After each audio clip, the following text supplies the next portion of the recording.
에서는 바울이 감옥에서 골로새에 있는 교회에 편지를 보낸 것이라고 말씀을 드렸습니다. 그리고 골로새서의 주제는 기독론, 예수 그리스도가 누구이신가? 예수 그리스도는 우리의 구원의 답이며 믿음의 답이며 모든 것의 백문일답이다. 여러분의 인생에서 어떤 문제가 있고 어떤 해결해야 될 여러 난관들이 있고 또 여러분의 부족한 것이 있고 그 모든 부분에서 여러분 예수님이 답이라고 믿으시길 바랍니다. 예수님을 믿고 예수님을 쫓아가고 예수님을 목표로 하는 인생은 반드시 이 땅에서 그 어떤 것도 막힘없이 나아갈 수 있습니다. 신앙의 최고의 핵심은 예수님을 바로 알고 예수님과 교제하는 겁니다. 여러분이 교회 안에서 얼마나 좋은 사람들을 많이 만납니까? 아멘을 안 하시는 거 보니까 별로 좋은 사람을 못 만나는 느낌인데요. 여러분 정말 우리 교회 안에서 좋은 사람들을 많이 만나지 않습니까? 살다 보면 교회뿐만 아니라 이 교회 밖 세상에서도 정말 인격이 훌륭하고 배울 점이 많은 좋은 사람들을 참 우리가 만나게 되어집니다. 그럼에도 불구하고 우리 예수 믿는 사람들은 그 어떤 누구와 어떤 대단하고 어떤 훌륭한 사람, 어떤 고귀한 사람을 만나도 우리의 인생에서 꼭 내 마음속에 정말 담기를 원하는 분은 예수님이잖아요. 예수님처럼 매력적인 분이 계신가요? 예수님처럼 신실하고 예수님처럼 좋은 분이 계신가요? 희한합니다. 우리는 예수님을 본 적이 없는데 주님을 다 만났다 그래요. 이게 기가 막힌 사기예요. 세상 사람들이 우리를 볼 때 야 보여줘봐. 그런데 우리는 봤다 그래요. 아니 보여줄 수는 없어요. 그런데 우리는 예수님을 만났어요. 놀라운 일이에요. 우리 인생에서 예수님을 만난 어떤 육신적인 경험은 없다 할지라도 내 영혼 깊은 곳에서 우리는 날마다 예수님을 만납니다. 말씀을 통해서 예배를 통해서 찬양을 통해서 우리가 어떤 인생의 신음하는 인생의 깊은 골짜기에서도 예수님을 우리는 충분히 만날 수 있게 됩니다. 그리고 그 예수님을 닮아갑니다. 지금 당장은 예수님을 닮은 모습이 없다 할지라도 1년이 지나고 2년이 지나고 3년이 지나고 5년이 지나고 10년이 지나면 분명히 그 사람 속에서 주님을 만난 흔적을 우리는 발견하게 되어집니다. 올 한 해도 예수님을 많이 닮는 성도들이 될 수 있기를 축복합니다. 자, 그런데 바울이 골로새에 있는 교회에 편지를 보내게 된 이유는 바로 예수님의 복음으로 세워진 이 교회에 헬라의 신화 그리고 유대교인들의 율법주의가 짬뽕이 되어서 교회에 가장 중요한 핵심 복음 예수 그리스도 외에 또 다른 것들을 가져와야 된다. 예수님 너무 시시하다. 예수님을 믿는다라고 하는 건 이게 뭔가 부족하다. 이렇게 교회가 바뀌어지는 것을 바울이 안타깝게 여기고 그들에게 하나님이 자신을 사도로 세워진 그 권위를 가지고 골로새 교회에 편지를 보냅니다. 그리고 그 편지의 시작을 이제 너희들을 내가 바르게 가르쳐야 된다라고 하는 의미를 가지고 그들에게 내가 사도라고 하는 것을 먼저 등장을 시켜 인사를 했다라고 하는 사실을 지난 시간 우리가 살펴보았습니다.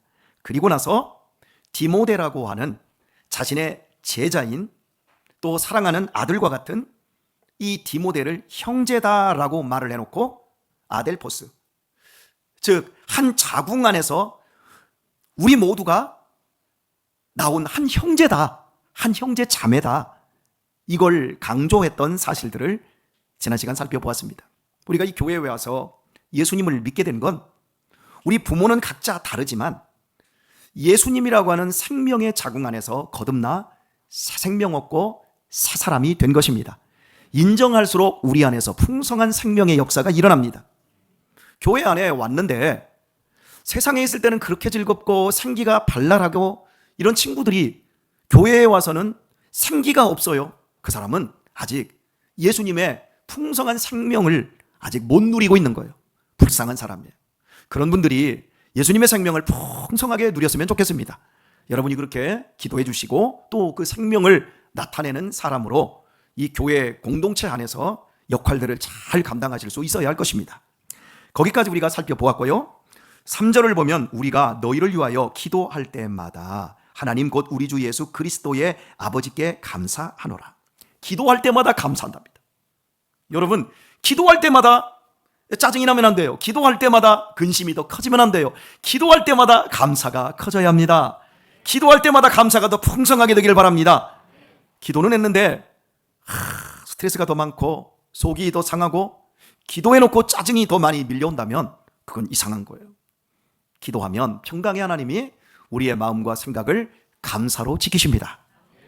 기도의 응답과 기도를 통해서 내 문제에 해결받는 그것은 사실은 뒷문제고, 우리가 기도함으로 말미암아 하나님의 생명의 그 풍성함으로 우리의 내면 세계가 감사, 이것도 감사, 저것도 감사, 응답도 감사, 응답하지 않음도 감사, 그리고 장미꽃도 감사, 장미꽃에 있는 가시도 감사, 감사가 된다라고 하는 거예요.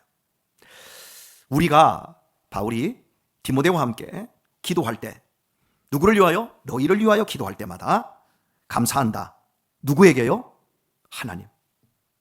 그냥 하나님이 아니라 하나님 곧 우리 주 예수 그리스도의 아버지께 감사한다. 왜냐하면 우리는 예수 그리스도로 말미암아 한 자궁 안에서 나온 형제 자매라 그랬잖아요. 그러면 아버지는 누구지요? 하나님이시니까. 하나님이 우리의 아버지이십니다. 놀라운 일입니다. 세상적으로 좀 힘 있는 아버지를 두면 아버지 찬스, 아빠 찬스, 엄마가 더 힘이 있으면 엄마 찬스라고 합니다. 여러분, 이런 찬스도 쏠쏠한 거예요. 정말 큰 거예요.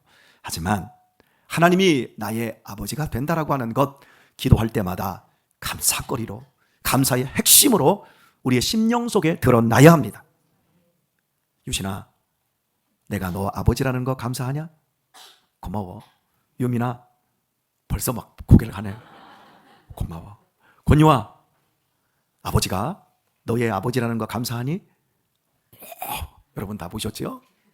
여러분, 우리가 기도할 때마다 하나님, 아버지, 제가 여러분에게 수도 없이 고백한 것, 저는 하나님을 아버지라고 감히 기도를 못했다고. 27살 그때까지 기도를 할 때마다 아버지, 하나님, 사람들이 대표 기도로 하나님 아버지 할 때마다 짜증이 났었다고, 속이 상했다고. 아버지는 좋은 존재가 아닌데 하나님을 아버지라고. 여러분, 어떤 종교가, 어떤 그 종교 집단에서 자기들이 믿는 신을 아버지라고 부릅니까? 이게 우리에게 익숙한 건데, 저 역시도 아버지에 대한 관념이 그렇게 좋지 않았는데 아버지 할 때마다 이게 짜증이 밀려났어요. 막 속이 상했어요. 그래서 늘 저는 거룩하신 하나님, 존귀하신 하나님, 오늘도 찬양했잖아요. 기적을 행하시는 하나님, 역사하시는 하나님, 늘 이렇게 기도를 했는데 27에 성령을 받고 제 마음이 거듭난 이후에 저도 모르게 아버지, 아버지 이렇게 나오더라고요. 우리 김재정 집사님이 막 고개를 까딱까딱 하는, 뭐 그잖아요. 예전에는 내 마음속에 이렇게 성령님을 체험하고 이게 깨달아지지 못할 때는 강은희 집사님이 아버지 울 때고만 막 짜증이 확 밀려왔지. 내 아내가 저렇게 광신자인가? 저 완전히 미쳤잖아. 이렇게 느껴졌는데 내가 그러고 있어요, 여러분. 여러분, 이게 감사한 거예요. 여러분, 이게 지금도 여러분이 기도할 때 여러분의 마음속에서 하나님 아버지, 아버지 하나님 이렇게 할 때 이 마음에 뭔가 막 채워지고 감격적이고, 그래 한번 살아보자. 내가 한번 힘들고 어려워도 한번 해보자. 하나님이 아버지신데, 그래. 남편도 죽었고 아내도 죽고 자식 새끼들 다 말 안 듣고 니네 나가고 돈도 모자라고 참 다음 달 어떻게 살아야 될지 모르겠지만 하나님 아버지, 그러면 그래, 아버지가 하나님이신데 한번 살아보자. 아버지께서 도와주실 거야. 여러분, 이런 마음이 여러분 마음속에서 그냥 폭포수처럼 올라올 수 있기를 축원합니다. 이렇게 바울은 골로새 교인들을 향해서 기도할 때마다 이런 감사, 하나님 아버지께 감사하노라 고백하고 있습니다. 그러면서 이제 구체적으로 이야기합니다. 이는 그리스도 예수 안에 너희의 믿음과 모든 성도에 대한 사랑을 들으며 너희를 위하여 하늘에 쌓아둔 소망을 인함이니 곧 너희가 전에 복음 진리의 말씀을 들은 것이라. 복음 진리의 말씀을 들었는데 그것을 구체적으로 얘기합니다. 그리스도 예수 안에 너희의 믿음, 그리고 모든 성도에 대한 사랑, 그리고 세 번째, 너희를 위하여 하늘에 쌓아둔 소망 때문이다. 믿음과 소망과 사랑은 이 세상 끝까지 영원하며 믿음과 소망과 사랑 중에 그 중에 제일은 뭐다? 사랑. 여러분, 세 가지를 얘기하고 있어요. 바울이 골로새 교회들을 향하여 기도할 때마다, 그 성도를 위하여 기도할 때 우리 주 예수 그리스도의 아버지, 하나님 아버지께 감사한다. 그런데 왜 그러냐? 복음의 말씀을 너희가 들음으로 너희 안에 믿음이 생겼고, 너희 안에 사랑이 생겼고, 너희 안에 하늘에 쌓아둔 소망이 생겨났기 때문이다. 제가 한번 묻겠습니다. 김재정 집사님, 예수님 안 만났으면, 이 교회 왔을 때 24, 25살 때 왔는데 예수님 안 만났으면 지금 뭐하고 살까요? 폐인이 됐을 거래. 아마 나도 동감이 돼요. 담배 좋아하지, 술 좋아하지, 친구들하고 어울려서 노는 것 엄청, 잡기는 다 좋아해. 거기에 당시에 그 PC방에서 아주 살면서 뭐 본인이 뭐 프로 게이머가 될지도 않을 건데 날밤을 까면서 며칠씩 그렇게 그런 걸 하면서 인생의 가장 중요한 시기를 그러고 있었어요. 분명히 아무런 소망 없는 폐인 됐을 겁니다. 예수님을 못 만났으면. 믿음이 생기고, 믿음이 생기자 사랑도 생겼어요. 강은희 집사 사랑이 생겼어요. 그러니까 사랑이 생기니까 하은이, 예은이, 성은이 소망이 생기고 아담이도 생기고 여러분, 지금 살아가는 삶을 보세요. 예수님 때문에, 예수님으로 말미암아 믿음, 소망, 사랑, 그 아름답고 복된 삶을 지금 살아가고 있는 겁니다. 혹시 여러분 김창완 씨 아시지요? 옛날에 그게 뭐죠? 손이가요, 손이가 새우깡에서 이런 거 로고송도 많이 했고, 지금 생각도 잘 안 나는데, 그분이 서울대를 나오셨어요. 머리가 아주 비상했습니다. 어린 시절 우리 유민이만 할 때 사람이 왜 살지? 우리는 어디서 생겨난 거지? 사람이 죽으면 어디를 가지? 우리 유민이만 할 때 그런 생각을 했대요. 자기가 고백을 하더라고요. 그래서 동네 어른들한테 물어봤대요. 사람은 어디서 왔어요? 죽으면 어디로 가요? 그 동네 사람들이 야 인마 바쁜데 막 그런 얘기를 뭐든 이 선생님한테 가서 물어봐라. 학교 선생님한테 물어봤대요. 그랬더니 선생님이 야 공부나 열심히 해. 그리고 어른 되면 다 알아.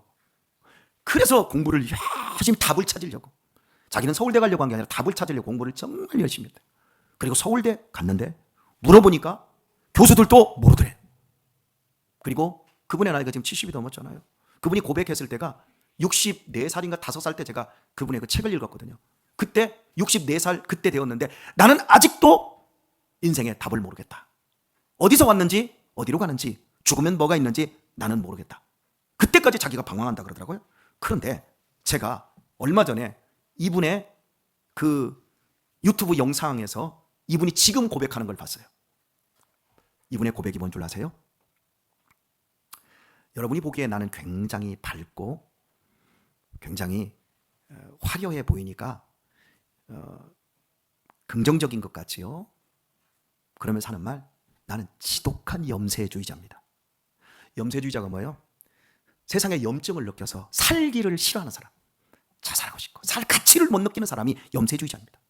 서울대 나오고 그런 인기와 그런 명예와 그런 부귀를 다 가지고 있고, 그런데 살고 싶지 않을 만큼 염증을 가지고 있대요. 그런데 내가 하루하루 어떻게 사는 줄 아세요?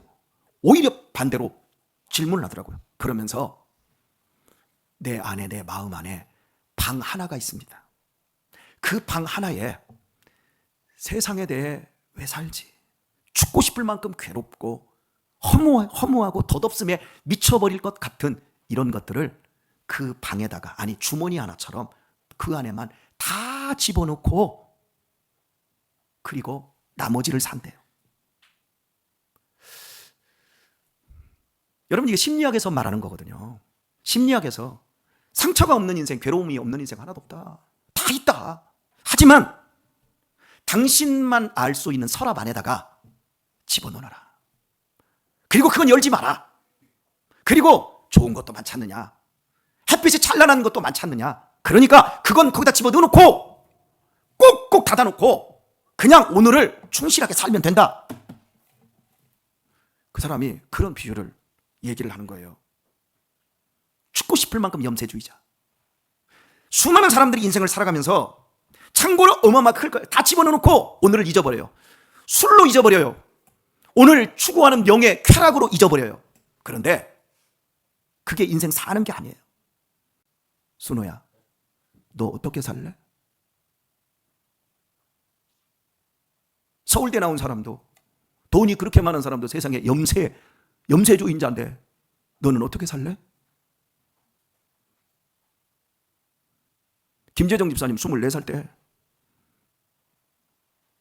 그때 누구 만났어?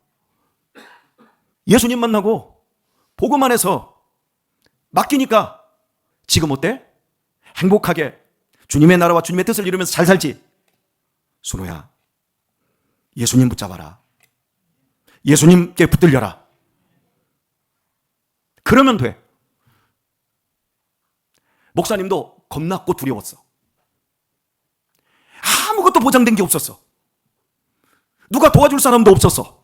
그냥 광야 앞에 찬바람이 쌩쌩 불고 천둥 번개까지 치고 앞에 소낙비가 막 주룩주룩 내리는 그런 때, 외쳐도 내 소리가 들리지 않고 몸부림쳐도 누구도 알아주지 않고 내가 진흙벌에 빠지든 내가 벼랑에서 거꾸로 떨어져도 누구 하나 도와줄 수 없는 상황. 그런데 아프지만 아프지 않은 척하고 힘들지만 힘들지 않은 척하고 그러면서 겉으로는 웃고 힘겨운 그 시간들.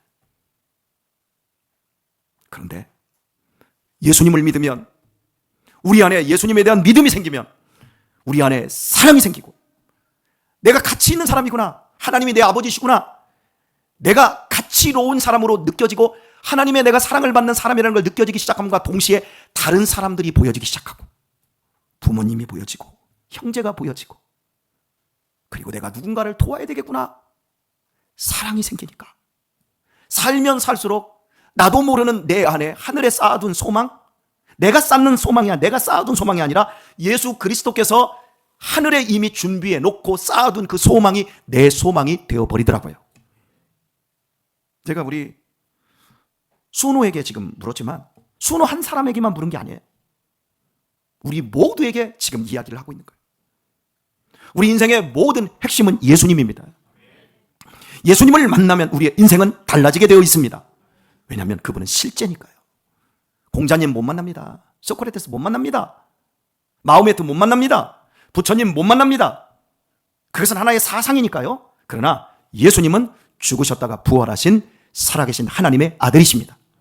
그분은 믿음을 가진 자 속에서, 사랑을 펼치려고 하는 사람들 속에서, 소망을 더욱더 견고히 붙들려고 하는 사람들 속에서 하나님은 역사하사 반드시 아름다운 열매를 맺게 해 주십니다. 우리를 헛되이 인생 나고자로 끝나지 않게 하십니다. 오늘의 말씀을 맺도록 하겠습니다. 우리 모두는 다 고백하고 있습니다. 내가 만약 예수님을 그때 못 만났더라면, 내 인생에서 예수님을 빼버리고 난다면 허무와 덧없음에 정말 어떻게 내 인생을 지탱할 수 있을지 우리는 모두 아차 그러면서 하나님 감사합니다, 이렇게 우리 모두가 고백하고 있습니다. 믿음, 소망, 사랑. 믿음, 사랑, 소망. 여러분, 복음으로 인한, 복음을 통해서 이루어진 여러분 앞에 있는, 여러분과 함께하는 이 놀라운 복음의 역사 속에 여러분의 인생과 여러분의 가정과 여러분의 미래가 더욱더 복의 복을 더하여 가는 아름다운 시간들로 열매 맺을 수 있길 예수님의 이름으로 축원합니다.